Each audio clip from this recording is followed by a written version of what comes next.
Welcome back to my channel. কেমন আছো সবাই? আশা করি সবাই অনেক ভালো আছো, আমিও খুব ভালো আছি।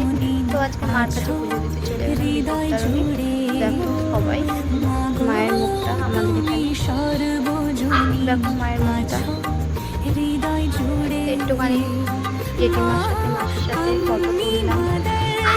তুলে শেষে আমি পুজো দিয়ে এসে ফটো তুললাম। তারপরে বাড়ি এসে তোমরা তো সবাই জানো নিয়ম কীরকম করতে হয়, 13খানা লুচি এসব খেতে হয়। যাই হোক, করেছিল মা বাড়িতে। তো দেখো তোমাদের সাথে একটু শেয়ার করলাম মা কী কী বানিয়েছিল। আলুর দম, ঘুগনি, তারপর সুজি। তো দেখো মা ছোটো ছোটো লুচি আমাকে বানিয়ে দিয়েছিল, যেহেতু খেতে পারবো না বলে, বড় বড় করেছিল বলে। আগের বছরে খেতে পারিনি, তাই জন্য আজকে ছোটো ছোটো করে দিয়েছে। তো ভিডিওটা ভালো লাগলে লাইক কমেন্ট শেয়ার করে দিও অবশ্যই।